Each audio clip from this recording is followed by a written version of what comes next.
Hi everyone, today we're going to do a lesson for the working together unit and we're going to be doing making inferences. So right now I want you to get out your vocabulary notebook and then open up to your next page, and at the top I want you to write inference at the top. So pause the video until that is done.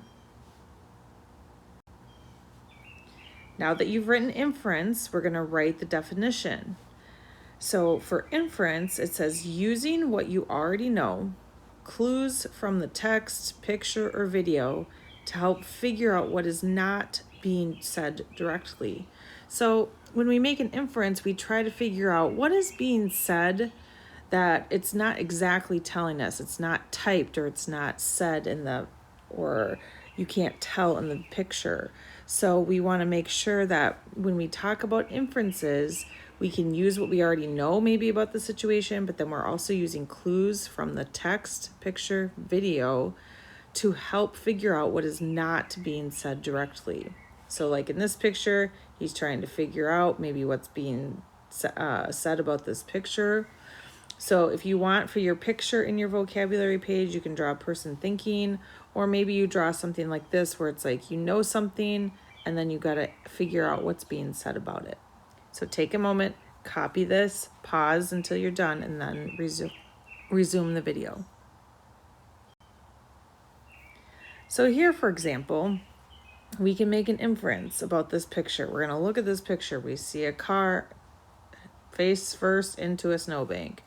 So maybe our inference just from looking at this is maybe the roads were slippery and they slid into a snowbank. Okay, that would be maybe the most logical reason. Also, maybe they ran a stop sign or they're avoiding an accident.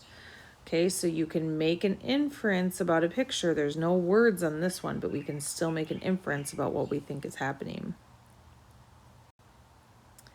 On this one, here's a little riddle. So it says make an inference. It says a ringing can be heard in the kitchen. The oven is on. Smoke is coming out of the oven. Well, it's not being said directly, but with all of these clues, the ringing, the oven's on, smoke's coming out of the oven, maybe something is on fire or burning in the oven. So we can tell that because the ringing is probably the smoke alarm. We know that the oven's on, and we know now that smoke is coming out of the oven, so something is probably on fire or burning in the oven. So it does not say that in here.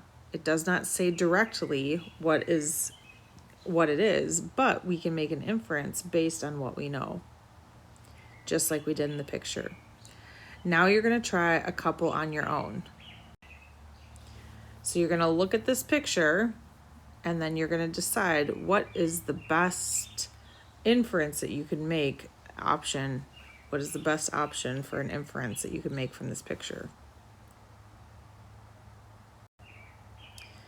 In this one, here's the riddle. I'll read it for you. You're going to make an inference and then you're going to pick which one do you think is the best option for an inference.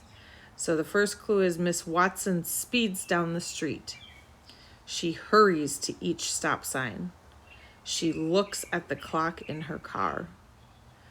I'll read that again. Miss Watson speeds down the street. She hurries to each stop sign. She looks at the clock in her car. So now decide what is the best option for an inference. All right, now you're going to move on and you're going to do your 2.1 inferences check. So make sure to complete that and do the best you can. Good luck.